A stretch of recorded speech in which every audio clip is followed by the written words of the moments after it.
Assalamualaikum warahmatullahi wabarakatuh.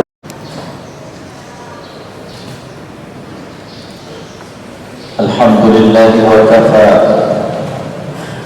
wassalamun ala rasulihil mustafa wa ala khatamihi al-mujtaba wa ala alihi wa ashabihi ahlil khairi wal wafa. Asyhadu an la ilaha illallah wahdahu la syarika lah wa asyhadu anna Muhammadan abduhu wa rasuluh arsalahu Allah rahmatan lil alamin wa uswatan lil mu'minin wa ala alihi wa ashabihi wal mujahidin at-tahirin ila yaumil liqa'i rabbihim. Ayyuhal hadirun rahimakumullah, inni usikum wa nafsi bitaqwallah faqad faza man ittaqa. Haitsu qala jalla jalaluhu fi muhkami tanzilih, ya ayyuhalladzina amanu ittaqullaha haqqa tuqatih wa la tamutunna illa wa antum muslimun. Qala Allah ta'ala fil Qur'anil 'azim, a'udzu billahi minasy syaithanir rajim. Bismillahirrahmanirrahim. Infiru khifafan wa thiqala وجاهدوا في سبيل الله بأموالكم وأنفسكم ذلكم خير لكم إن كنتم تعلمون. صدق الله العظيم وبلغه رسولنا الكريم ونحن إن شاء الله معه حتى يوم الدين. Amin. Jamaah Jumat yang dimuliakan Allah, hari ini 11 Zulhijjah 1444 Hijriah.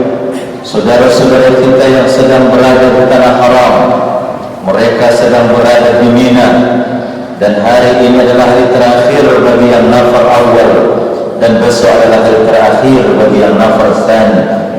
Mudah-mudahan seluruh ibadah saudara-saudara kita yang berada di tanah haram dan seluruh kaum muslimin di seluruh penjuru dunia diterima oleh Allah Subhanahu wa ta'ala, dan segala ibadah ini, baik ibadah haji dan kurban, menjadi spirit bahwa kewajiban kita kepada Allah bukan hanya berorientasi individualistik, bukan hanya berorientasi untuk menjadikan kita orang yang saleh saja, tetapi seluruh ibadah dan syiar-syiar agama Islam itu juga berupaya untuk menghadirkan kehidupan yang baik, berupaya menghadirkan masyarakat yang baik, dan lebih dari itu adalah upaya untuk menghadirkan peradaban yang baik.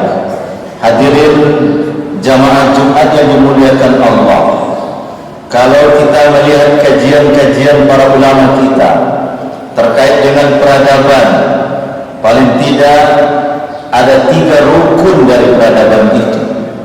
Kalau kita ingin membangun sebuah masyarakat, kalau kita ingin membangun sebuah keluarga, negara, peradaban secara umum, maka 3 ini harus menjadi penopang bagi bangun dan rancang dari sebuah peradaban. Lalu nanti kalau saya sebut tauhid la ilaha illallah, lalu bagaimana dengan posisi orang di luar Islam? Lalu kalau saya sebut nanti khilafah, apa pemandangan orang?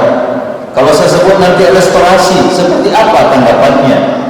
Saya ingin mendudukkan ini dalam upaya untuk bahwa semua orang, tidak dilihat apakah agamanya, tidak dilihat etnisnya, kalau berada dalam bingkai yang 3 ini, kita bisa hidup rukun bersama dalam bentuk membangun pribadi kita, membangun kemaslahatan bersama, dan pada akhirnya adalah untuk membangun kemaslahatan dunia dan akhirat kita nanti.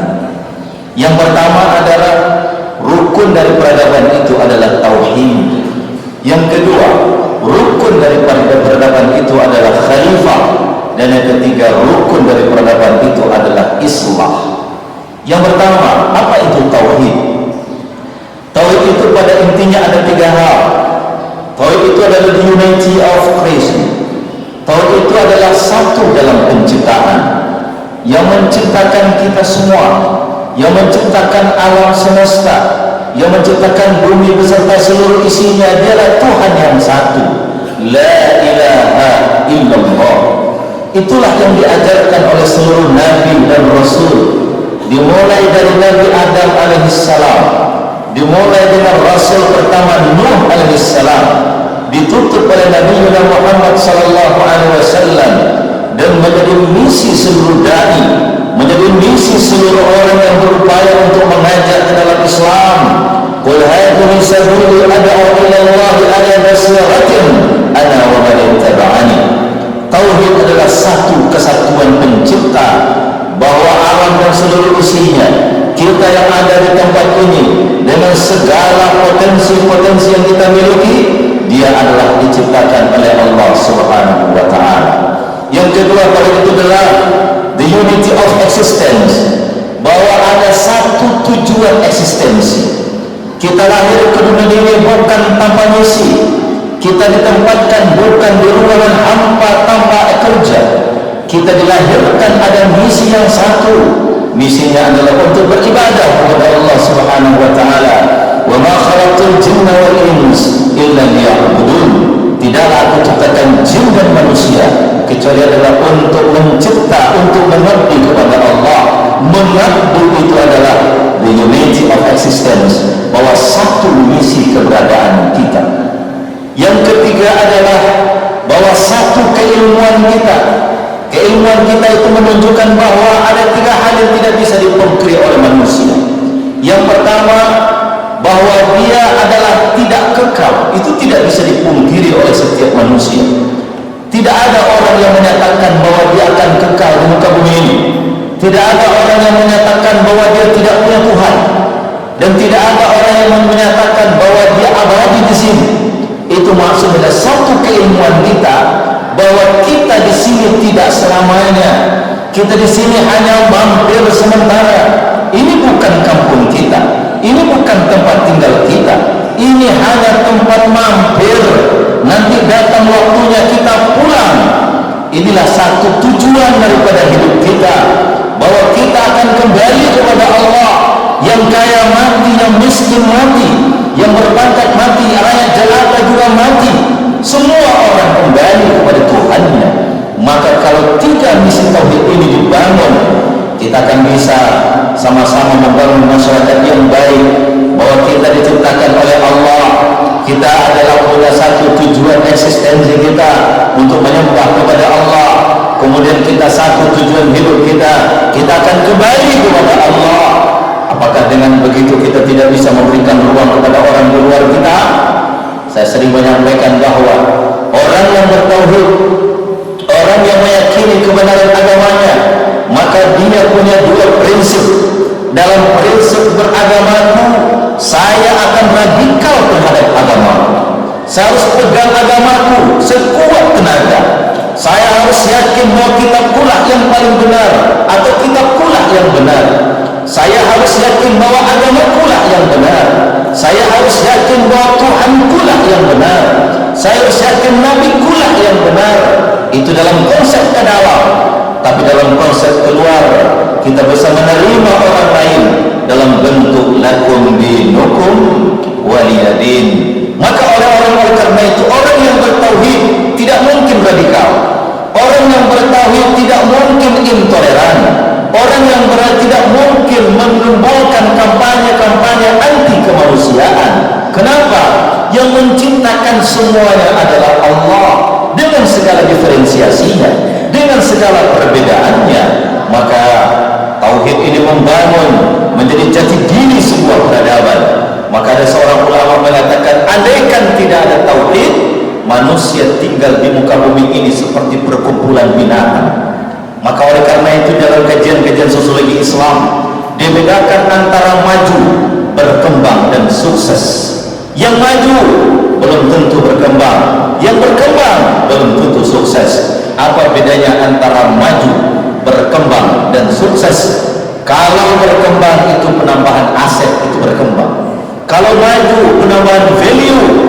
Tapi kalau sukses adalah kemajuan aset dan value ditambah dengan spiritualitas. Oleh karena itu, sholat itu adalah nilai-nilai kesuksesan. Sehingga tatkala muazzin panggil kita sholat, dia mengatakan hayya 'alal falah. Apa itu falah? Falah itu adalah kesuksesan jangka panjang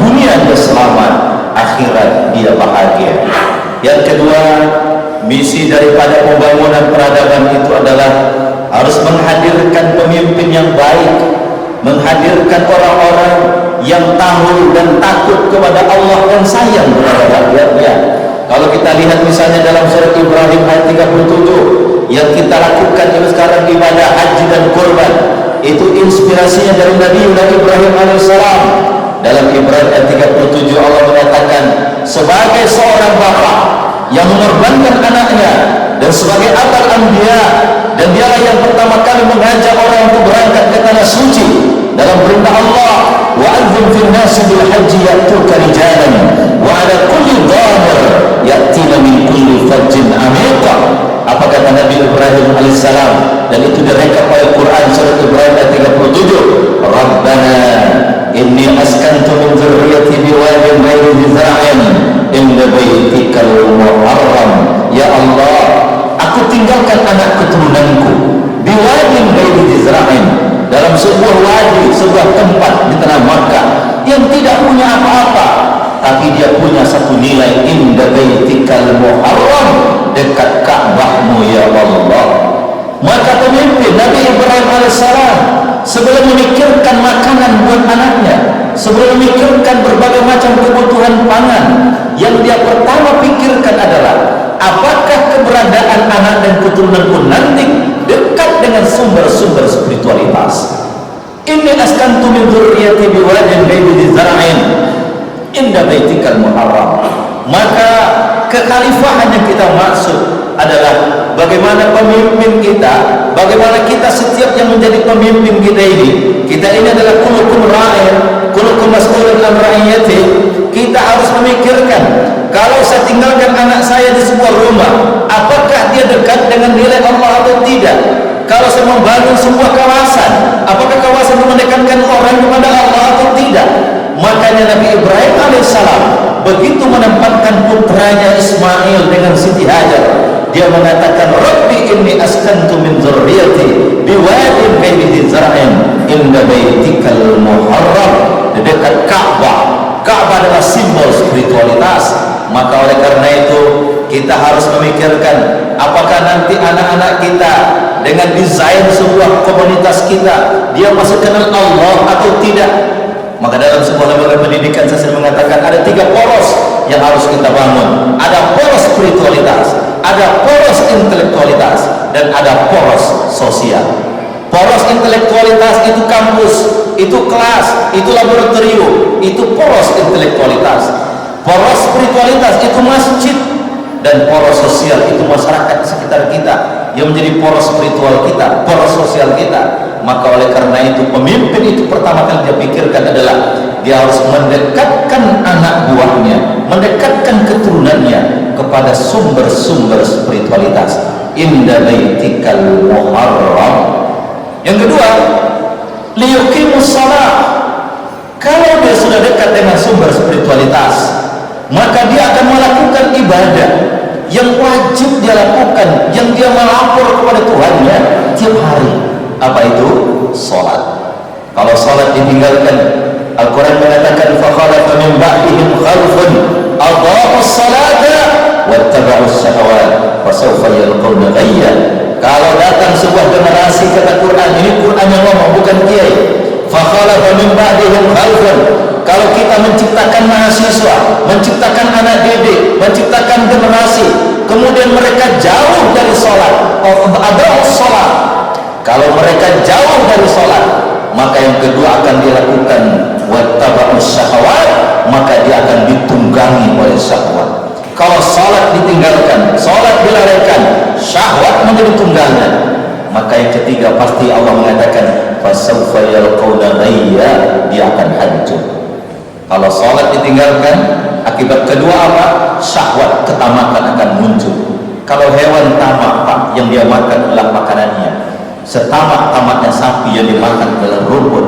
Tapi kalau manusia sudah tamak, bisa dia makan aspal, dia sama bisa makan beton. Kalau dia enggak ada filter sholatnya, dia akan hancur selama-lamanya. Yang ketiga, faja'al afidatan minan nasi tahwi ilaihim. Apa itu? Ini syarat Quran, bukan nanti Ibrahim 37. Faja'al afidatan minan nasi tahwi ilaihim. Jadikanlah ya Allah hati manusia cenderung kepadanya. Apa maksudnya?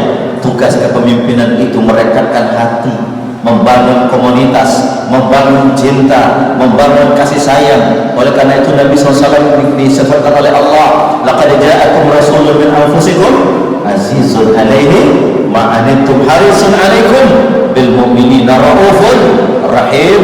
Maka harus bahwa ja'atif aditam minan nasi ta'wi ilaihim, hati harus saling terkait, jangan pecah belah umat, sehingga kita tidak seperti disorot oleh Quran dalam surat Munafiqun, tahsabuhum jami'an wa qulubuhum syatta. Engkau lihat mereka duduk sama-sama, satu lingkaran, satu kelompok, tapi hati mereka terbelah-belah. Kenapa? Tidak ada nuansa spiritualitas di situ. Yang terakhir adalah al-islah. Sebagai rukun dari peradaban itu adalah islah. Apa itu islah? Restorasi, perbaikan. Harus ada setiap hari itu nilai-nilai kebaikan yang disebarkan, harus ada nilai-nilai kebaikan yang kita kobarkan. Baik itu tauhid, tidak mungkin akan diwujudkan. Kepemimpinan yang baik tidak mungkin diwujudkan. Restorasi tidak mungkin diwujudkan kalau tidak ada semangat berkorban yang baik.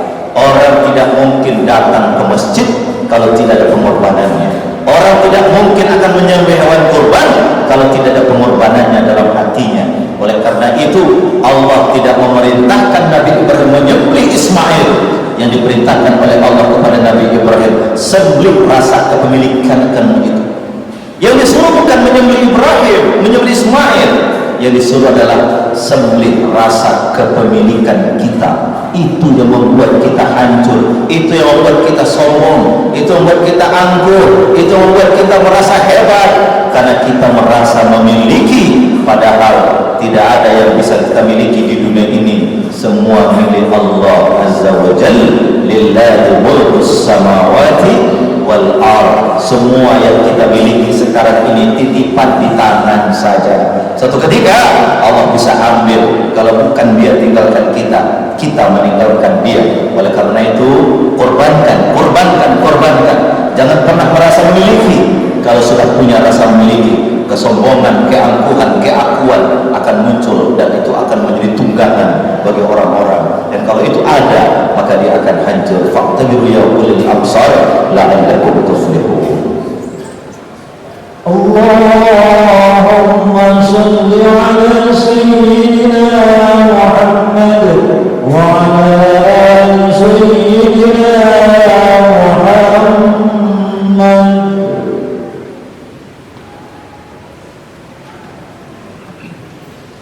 Alhamdulillahilladzi amarna bil-ijtihadi wal ihtisami bihablillahil matin wa nahana 'an at-tafarruqi wa tanazu'i fi kitabihil karim. Nashhadu an la ilaha illallah wa nashhadu anna Muhammadan 'abduhu wa rasuluh arsalallahu rahmatan lil 'alamin wa uswatan lil mu'minin wa ala alihi wa ashabihi ajma'in.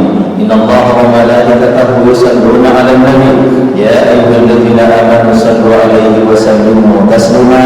Allahumma shalli 'ala Muhammad wa ala ali Muhammad kama shallaita 'ala Ibrahim wa ala ali Ibrahim wa barik 'ala Muhammad wa ala ali Muhammad kama barakta 'ala Ibrahim wa ala ali Ibrahim fil 'alamin innaka Hamidum Majid.